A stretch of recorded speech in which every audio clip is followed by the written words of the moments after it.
Yes, ibihe byiza kuri mwe mwese mudukurikira umunsi ku munsi. Ni wa muhungu wanyu James Legend ubifuriza amahoro y'Imana kandi ubashimira uburyo ki mukomeje kudukurikira umunsi ku munsi. Kora subscribe niba utarayikora, niba kandi waramaze kuyikora, uri umuntu w'ingenzi kandi uri uw'agaciro kuri twe. Tugaruka iki muri My Heart Talking today, tugiye kuvuga ku nkuru y'uyu Chris ndetse na Kelly. Nk'uko mubizi abakurikirana ino filime, Chris na Kelly kuri uyu munsi barabana nk'umugore n'umugabo.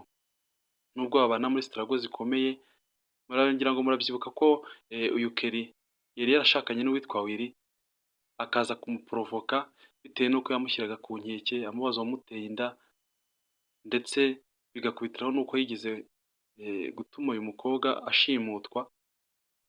Hanyuma ibyo byose uyu mukobwa yabitekerezaho akabona ko atari ngombwa cyangwa se bidakwiye ko akomeza kubana n'uyu mutipe.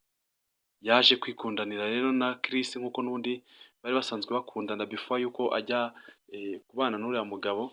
Hanyuma amubwira yuko yamuha ubuhungiro akaza bakabana nk'umugore n'umugabo, ati byongeye ko ari wowe wanteye inda, ari wowe ko ntwitiye, bisobanuye ko uri umugore, ndi umugore ukaba umugabo.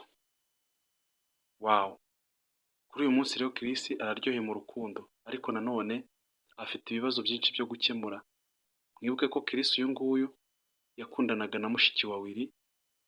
Willy ari we mugabo w'uyu mugore atunze Kelly uyu munsi.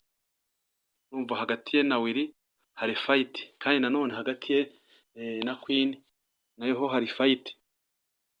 Muratekereza bizagenda bite igihe ukuri kwagiye hagaragara? Mwibuke ko Queen we yavuze ko rwose niba uyu mutipe amukunda amucenga uko byagenda kose hakaba hari ikintu kibyihishe inyuma. Aramubwiye amweruriye, aramubwira ati rwose n'amaraso azameneka, ati kuko njye ntabwo ndi tayari kukubura, ntabwo ndi tayari kubona nakwisanga nyine njye nawe tudakundana. Yo, Chris Disi na Kelly mu buriri nk'umugore n'umugabo, urabona ko ibyishimo ari byose. Chris arareba icyoroshye, Kelly nawe akarushaho gutwarwa no kwishima, acanganyamo no kuririmbira umwana amutwitiye. Ugasanga uyu mukobwa Kelly ibintu birarushaho kumugendekera neza cyangwa se birushaho kumunezeza.